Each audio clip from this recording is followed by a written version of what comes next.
हमारे thank you party के minority cell के सदर हमारे भाई मुजीबुद्दीन साहब, साबिका एमएलए और हमारे भाई शकील अहमद साहब, साथ ही साथ आज हमारे साथ शामिल हो रहे हैं हमारे भाई हैदराबाद यूथ करेज के नाम से पिछले 5 साल ऑर्गेनाइजेशन चलाते, काफ़ी सारे मुश्किलात और काफ़ी सारे मुसीबत भी उन्होंने देखा और आज हमारे साथ जुड़ के एक बहुत बड़ी शक्ति और बहुत बड़ी ताकत जो आप नई एनर्जी जो आप आज पार्टी में लाए, मैं सलमान खान साहब का इस्तेकबाल करता हूं।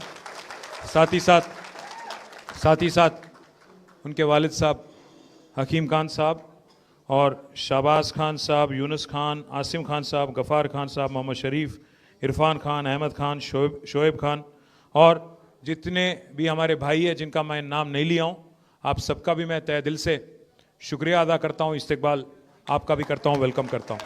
और साथ ही साथ जो हमारे लीडर हमारे मसीह भाई, इम्तियाज़ साहब, वाहिद भाई, अकबर साहब और शफ़ी भाई, हमारे बासित भाई, हमारे बदरुद्दीन साहब, मोहित खान साहब और अरशद भाई, जीवन रेड्डी साहब, समीर भाई, कार्तिक रेड्डी साहब, मसीह, सबका नाम ले लिया भाई, और जिसका भी नाम नहीं बोला मैं माफ़ी चाहता हूँ, पहले एडवांस में माफ़ी चाह रहा हूँ।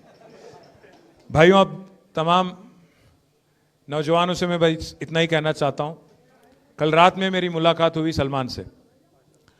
मैं इससे पहले कभी मिला नहीं, पर एक दफ़ा शायद 1 साल पहले इनका एक मैसेज आया था मेरे फ़ोन में कि साहब मेरा नाम सलमान खान है, मैं हैदराबाद यूथ करेज करके एक ऑर्गेनाइजेशन है, इसको मैं चलाता हूँ, 10 एम्बुलेंस मैं डोनेट करने वाला हूँ, उसमें मैं आपको चीफ गेस्ट बुलाना चाह रहा हूँ बोल के इनका मैसेज था।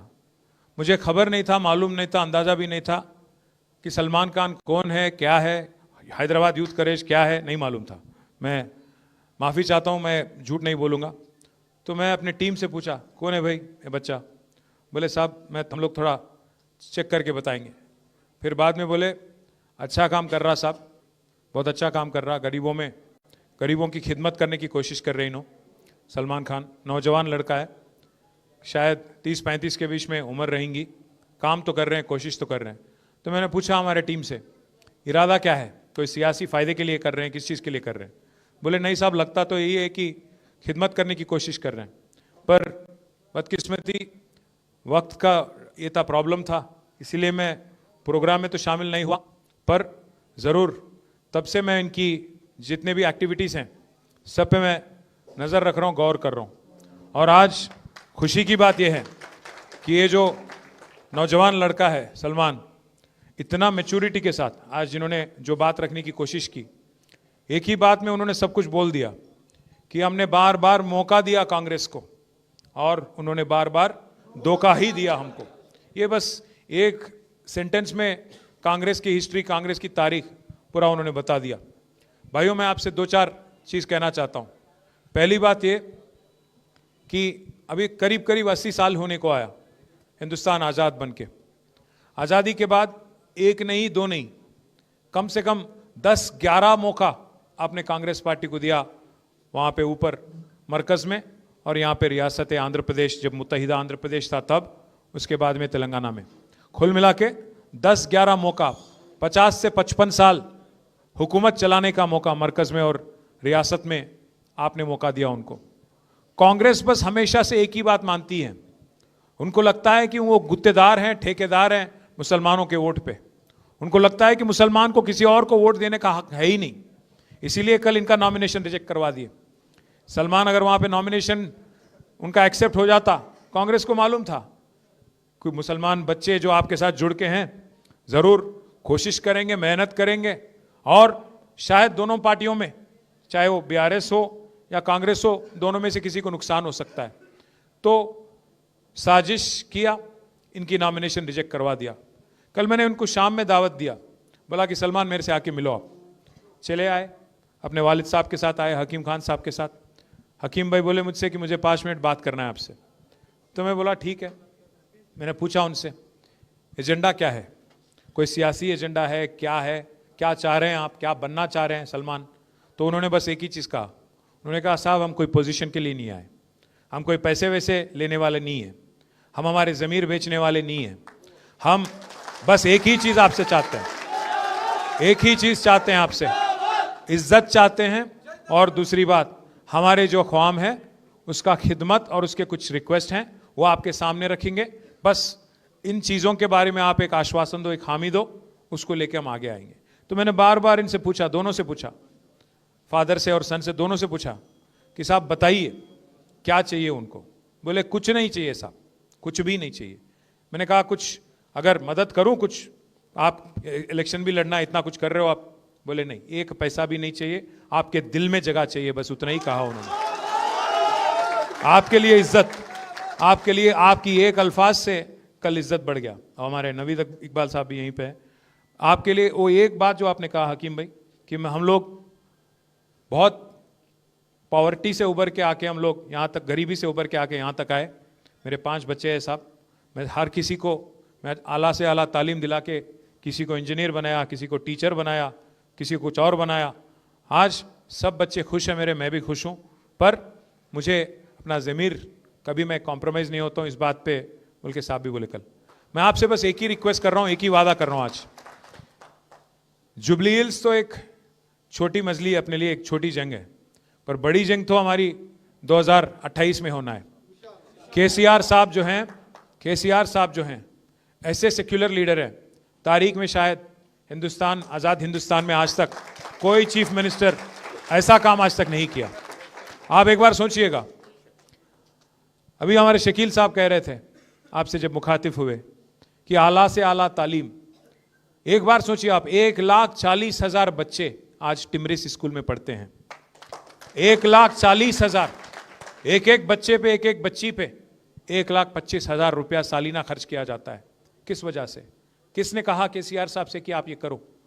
उनके दिल में है कि हमारे बच्चे, हमारे आगे आने वाले नस्लें दुनिया से लड़ने की काबिलियत उनमें होना चाहिए, ग्लोबल सिटीजन बनना चाहिए वो, चाहे वो हिंदू हो, मुसलमान हो, जो भी हो, ईसाई हो, जो भी हो। इसीलिए मैं कह रहा हूं आपसे, केसीआर साहब की जो एजेंडा है वो सेक्युलर एजेंडा है। वो खुद हिंदू है, वो अपने धर्म को नहीं छुपाते हैं, वो धर्म को अपने बीजेपी वालों की तरह सियासी फायदे के लिए इस्तेमाल नहीं करते हैं। हाँ, केसीआर ने तो हिंदुस्तान में सबसे बड़ी मंदिर अगर कोई बनाए तो केसीआर बनाए यादगिरी गुट्टा में। वो छुपा छुपी कुछ नहीं करे केसीआर साहब, खुल्लम खुल्ला करे, बाजाब्ता करे, टेंपल भी बनाए, यज्ञ भी करे, और हर किसी की रीत और रिवाज की भी इज्जत केसीआर साहब करते हैं, चाहे हिंदू हो, मुसलमान हो, ईसाई हो, जो भी हो। इसीलिए अगर एक मुसलमान बच्ची की शादी में शादी मुबारक मिलता है तो हिंदू बच्ची और क्रिश्चियन बच्ची की शादी में कल्याण लक्ष्मी मिलता है। अगर एक हिंदू बच्ची को साड़ी मिलता है बतकम्मा दशहरा के दौरान, तो रमजान तोहफा मिलता है हमारे गरीब मुसलमान भाइयों को, बहनों को। और हमारे क्रिश्चियन भाई अगर हैं, ईसाई हैं, तो उनको क्रिसमस गिफ्ट दिया जाता है। ऐसे सेक्युलर लीडर तारीख में हिंदुस्तान में आज तक आपको देखने को नहीं मिला होगा। एक और बात भी आपको याद दिलाता हूं मैं, तालीम और आसरा पेंशन और इसके अलावा काफी सारे जो मदद गरीबों को देना चाहिए, वो सब कुछ केसीआर साहब ने करने की कोशिश की। कांग्रेस के दौर में 200 रुपया पेंशन था, उसको 10 गुना बढ़ाया केसीआर साहब ने। आज आप देखिए क्या माहौल है हैदराबाद में, चाहे आप कोई भी मजहब के हो। आप 2 साल हो गया कांग्रेस की हुकूमत आके, इंदिरा राज्यम बोले, इंदिरा राज्यम, इंदिरा राज्यम। क्या है इंदिरा राज्यम? गरा तोड़ना। क्या है इंदिरा राज्यम? जो वादे करे उसको पूरी तरह से नहीं निभाना, यही आपकी राज है। 420 वादे करे, एक नहीं, 2 नहीं, 420, 6 गारंटी दिए, उसमें से एक फ्री बस बोल के वो दे दिए। वो फ्री बस भी क्या चीज है? औरतों को फ्री, उनके शौहर को डबल रेट। क्या का फ्री? आप सोचो, आप इसको हैदराबाद में क्या बोलते मालूम? बैगन की बात बोलते। आप सोचो एक बार, औरतों को फ्री कहते, शौहर को डबल टिकट, और बच्चों को बस पास बढ़ा देना 25%, उसको भी इंक्रीज कर दिए। तो क्या फायदा हुआ फिर घर में? कोई फायदा नहीं। इसलिए मैं बोल रहा हूँ, हाँ मार ले रहे तो वो तो है ही, मैं उसके बारे में ज़्यादा नहीं बोलता हूँ। बस आप एक बात सोचिए, 2 साल हो गए इनको, शायद वक्त नहीं मिला चीफ मिनिस्टर को, एक कोई रिप्रेजेंटेटिव नहीं है मुस्लिम कम्युनिटी से। हिंदुस्तान में पहली बार, आजाद हिंदुस्तान में पहली बार एक ऐसी कांग्रेस हुकूमत है जहां कोई रिप्रेजेंटेशन है मुसलमान का। ना कोई मुस्लिम एमएलए है, ना कोई मुस्लिम एमएलसी है, ना कोई मुस्लिम मिनिस्टर हैं। बार बार चीफ मिनिस्टर यही कहते हैं कि भाई आप लोग एमएलए नहीं जिताए। मैं पूछना चाहता हूं चीफ मिनिस्टर साहब से, भाई आप 2 साल में 6 एमएलसी बनाए आप एमएलए के जरिए, एक काबिल आदमी नहीं मिला आपको। आपके लिए जो कुर्बानी करे शब्बीर अली साहब, वो नहीं दिखे आपको, सीट कुर्बानी कर दिया उन्होंने। खामारेड्डी छोड़ के निजामाबाद गए, वो हार गए बेचारे वहां पे, वो भी नहीं दिखे आपको। अजहरुद्दीन साहब बेचारे अच्छे खासे क्रिकेटर थे हमारे कैप्टन साहब, उनको भी बकरा बना दिए। उनको इलेक्शन में तो टिकट दिए 2023 में, हार गए उन्होंने, ठीक है। फिर एमएलसी बना के वजीर बनाते, नहीं बनाए। 6 लोगों को जब मौका दिया आपने 2 साल में, नहीं दिखे आप, कोई नहीं दिखे आपको। एक आमिर अली खान साहब को बनाए, हां, पर मालूम होते हुए, क्या मालूम था उनको? कोर्ट में केस चल रहा, कचहरी चल रही, मालूम थी उनको नहीं होना है, मालूम था। जानते हुए फरेब झूठ के बुनियाद पे उनको बना के उनकी बेइज्जती करे कांग्रेस वाले। और उनको यह भी मालूम है जब आमिर अली खान साहब का कोर्ट ने रोक दिया तो अजहरुद्दीन साहब को फिर एक बार कैबिनेट में अगर आप सिफारिश करेंगे, क्या होगा उसका? कुछ नहीं होगा उसका, लटकते रह जाएंगे उन्होंने बीच में, वैसे ही मालूम है उनको, बलि का बकरा बना दिया उनको फिर एक बार। तो इसीलिए मैं बोल रहा हूं, झूठ और फरेब के बुनियाद पे जो हुकूमत चल रही कांग्रेस की यहां पे, इसको सबक सिखाने का एक शानदार मौका आज जुबली हिल्स में आपके सामने है। भाइयों, आज एक आदमी नहीं, हर कोई परेशान है तेलंगाना में। अब यहां पे हैदराबाद में हमारे जितने बच्चे हैं, नौजवान लीडर है और नौजवान बच्चे जितने भी हैं, काफी लोग रियल एस्टेट में मार्केटिंग करते रहते, काफी लोग रियल एस्टेट में थोड़ा अपना अपना, रंगारेड्डी में, हैदराबाद में, इधर इतराफ में, मेडचल में, इसमें डूबे हुए रहते रियल एस्टेट में। आज पूरा रियल एस्टेट तमाम हो गया रेवंत रेड्डी आने के बाद। ना सिर्फ रियल एस्टेट, ऑटो वाला का कारोबार बंद। मैं 1-2-4 महीने पहले मैं आ रहा था यहीं पे पार्टी ऑफिस, तो बीच में सिटी सेंटर के पास वो लाइट आ गया, रेड लाइट, तो वहाँ रुक गया मैं। साइड में एक ऑटो आ गया, वो ऑटो वाला भाई साहब बोले सलाम, मैं बोला सलाम। बोले साहब जरा शीशा नीचे करो, मैं बोला शीशे नीचे कर लिया। मैं पूछा उनसे कहाँ जा रहे, तो बोला सवारी है, जा रहा हूँ साहब। उन्होंने पूछे कि साहब वालिद साहब कैसे, मैं बोला ठीक। मैं बोला आपका क्या नाम, बोले महमूद।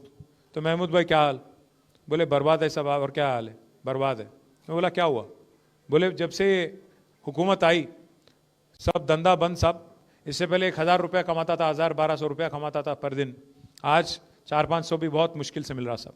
तो मैं बोला क्या करेंगे महमूद भाई, एक गलत वोट की सजा 5 साल है ना, क्या करूं। उन्होंने क्या बोले मालूम महमूद भाई मेरे को, साहब कोई तरकीब नहीं है क्या, साहब कोई तरकीब नहीं है क्या। तो मैं आपसे आज कहना चाहता हूं तरकीब है। जुबली हिल्स में मुंह तोड़ जवाब दो, जमानत जब्त करो, कांग्रेस की जमानत जब्त करो, तब जाके एहसास होता है इनको, तब जाके पता चलता है इनको कि अवाम कितनी दुखी है, अवाम कितनी दर्द में है। आज कोई खुश नहीं है। खबरस्तान का मसला भाई ने उठाया, मैं आपसे वादा कर रहा हूं आज, अगर हुकूमत नहीं मानती है सीधा सीधा जिद्दोजहद करेंगे, जल्द से जल्द इनसे छीनने की कोशिश करेंगे, हासिल करने की कोशिश करेंगे। अगर हुकूमत नहीं मानती, 2 साल में हमारी हुकूमत वापस आ रही, केसीआर साहब फिर चीफ मिनिस्टर बनने वाले हैं। और मैं वादा कर रहा हूं आपके साथ, पहले ही हफ्ते में जीओ निकालेंगे, आपको आपके हवाले कर देंगे, जो भी जमीन वहां पे है आपके हवाले करेंगे। और साथ साथ बड़े भाई, साथ एक और बात भी कह रहा हूं, अगर वहां सरकारी जमीन नहीं मिलती, अगर प्राइवेट की जमीन भी है, तो 2-4 एकड़ वहीं प्राइवेट की जमीन भी खरीद के आपको देना मेरी जिम्मेवारी है, ये मेरी जिम्मेवारी है। मैं भाइयों से मैं एक और चीज भी कह रहा हूं, हम ये वादा ऐसे ही हवा में नहीं कर रहे हैं। जो बगल में सनत नगर है, वहां पे मैंने ही दिलवाया था, वहां पे 4 एकड़ जमीन हैदराबाद पब्लिक स्कूल की लेके खबरस्तान के लिए हम नहीं दिलवाया था, केसीआर हुकूमत ने दिलवाया था। अंबरपेट में हमारे एमएलए साहब यहीं पे थे अभी, वेंकटेश साहब, अंबरपेट में भी 5 एकड़ जमीन वहां पे भी दिलवाया था हमारी हुकूमत ने। साथ ही साथ हमारे महमूद अली साहब जो फॉर्मर डिप्टी चीफ मिनिस्टर भी हैं, साबिका रेवेन्यू मिनिस्टर भी हैं, उनके फर्जन हमारे भाई आजम भी यहां बैठे हुए हैं, उनके सदारत में 125 एकड़ जमीन हमने रंगारेड्डी में और मेडचल में हमारे भाइयों के लिए बरेल ग्राउंड खबरस्तान और सिमेट्री के लिए, क्रिश्चियन और मुस्लिम के लिए 125 एकड़ जमीन देने वाली हुकूमत केसीआर हुकूमत है, 1 नहीं 2 नहीं।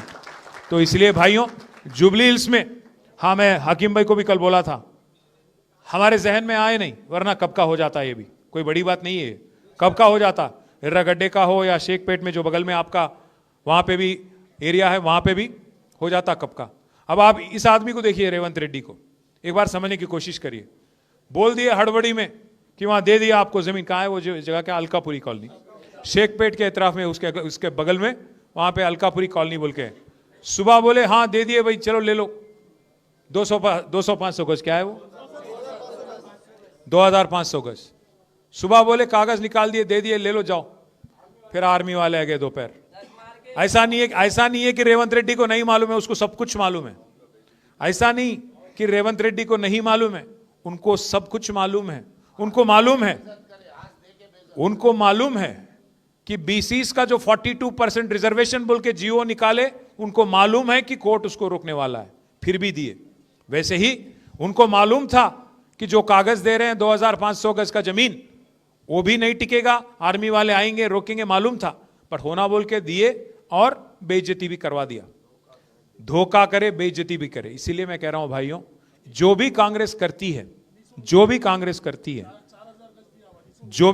करती है, आप सोचो, अगर आज राहुल गांधी बोलते हैं बिहार में, क्या बोलते हैं राहुल गांधी वहां पे, कि 65 साल बाद, 80 साल बाद मुसलमान आज भी गरीब है, पासमंदगी में है, लाचारी में है, तो कौन जिम्मेदार है? 65 साल हुकूमत चलाने वाला कांग्रेस कि 10 साल तेलंगाना में हुकूमत चलाने वाले केसीआर, कौन जिम्मेदार है? आपको 10-11 मौका देने के बाद, अगर आपकी नाकामी की वजह से, आपकी लापरवाही की वजह से अगर आज मुसलमान गरीब है, लाचार है, तो कौन जिम्मेदार रहे? किसको वोट देना चाहिए फिर? तो इसीलिए मैं भाइयों आपसे रिक्वेस्ट करता हूं, जुबली हिल्स में जो हो रही है, ये इंसाफ की जंग है। आज 10 साल की केसीआर की हुकूमत आपके सामने है, क्यों काम हमने किया, शेखपेट की फ्लाईओवर आपके सामने है, घर घर में जो 20,000 लीटर मुफ्त में पानी दिया गया वो आपके सामने है, 24 घंटा जो बिजली जलती थी वो आपके सामने है, और हमारे गरीब भाई, जो गरीब हमारे भाई बहन है, जिनको 2000 का वजीफा आसरा पेंशन जो केसीआर ने दिया वो आपके सामने है, गरीब बच्चियों की शादी में जो शादी मुबारक 1 लाख रुपया दिया गया वो आपके सामने है, और 20-20 लाख देके माइनॉरिटी ओवरसीज स्कॉलरशिप।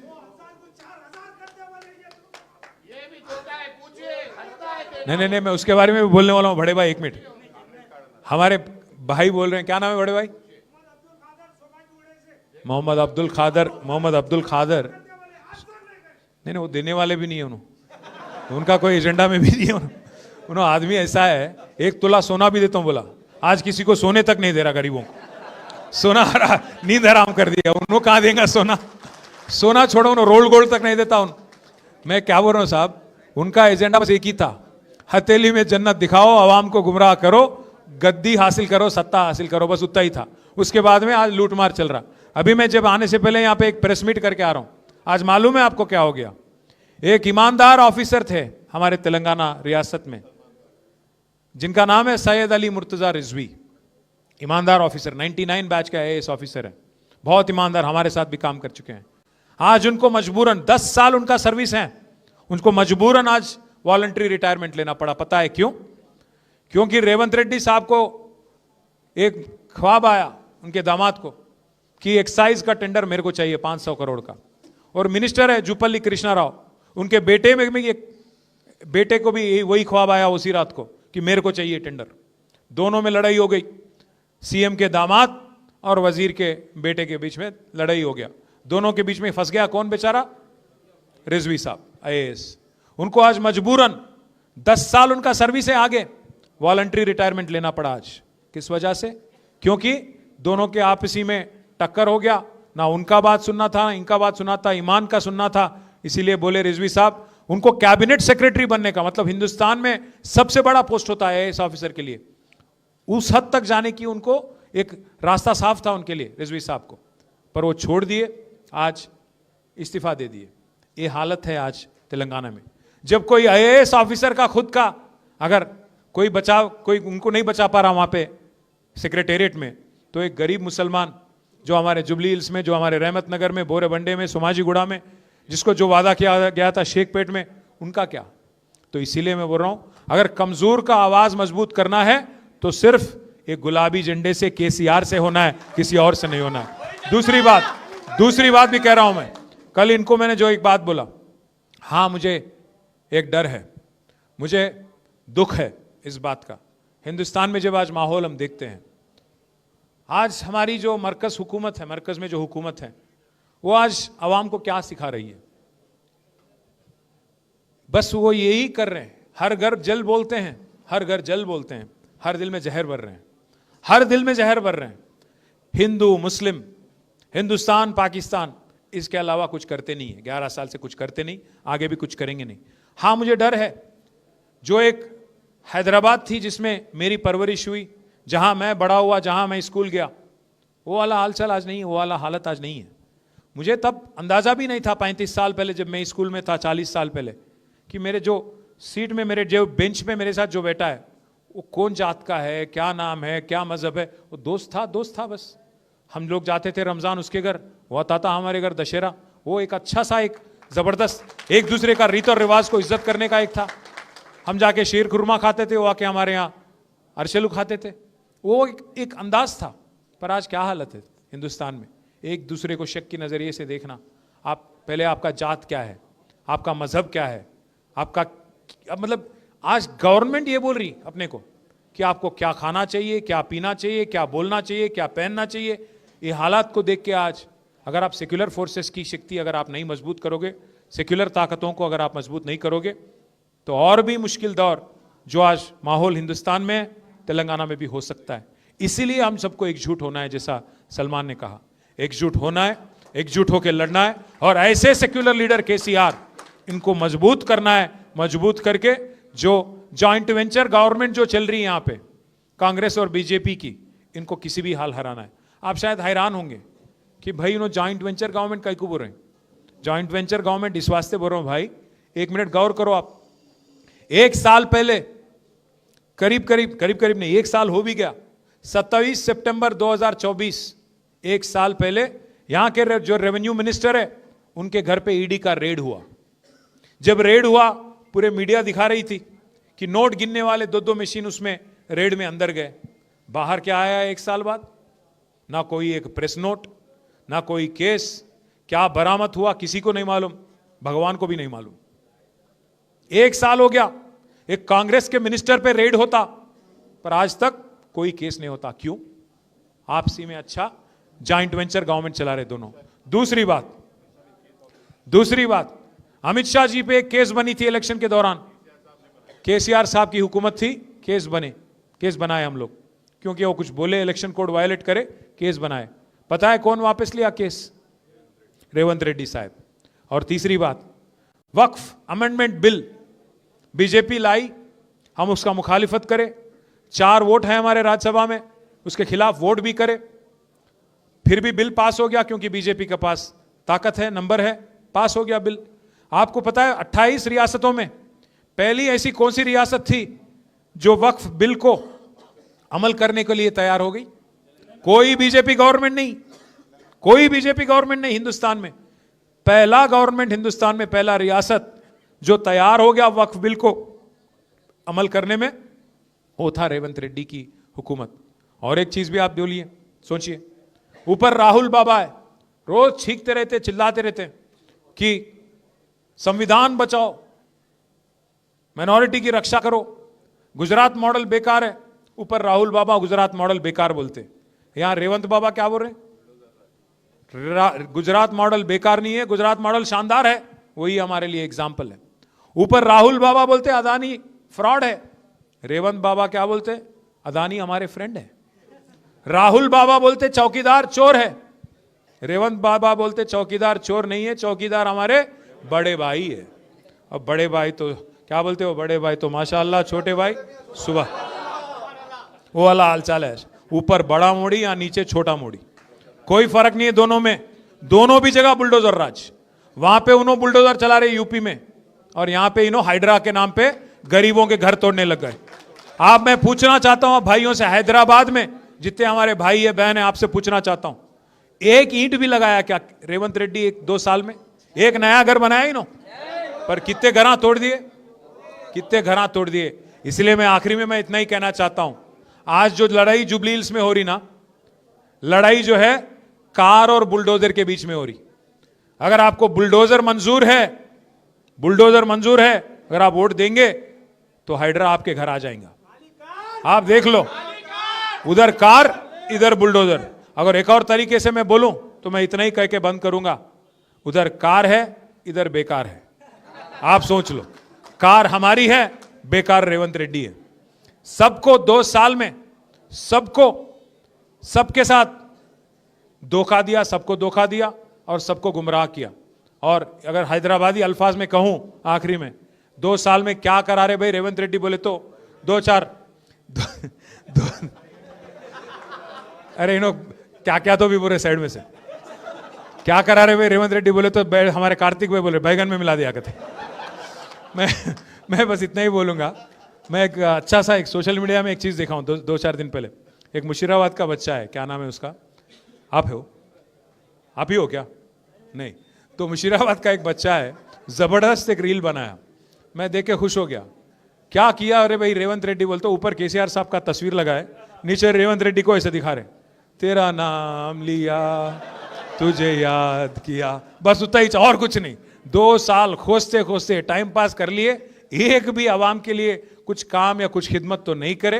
फिर एक बार गुमराह करने के लिए, फिर एक बार तरक्की के नाम पे धोखा देने के लिए जुबली हिल्स की आवाम को फिर एक बार धोखा देने के लिए आ रहे हैं। इसीलिए भाइयों, आज सलमान के जुड़ने से, आज आप सबके जुड़ने से हमारी ताकत और बढ़ी, हिम्मत अफजाई हुई, आप सबका इस्तकबाल।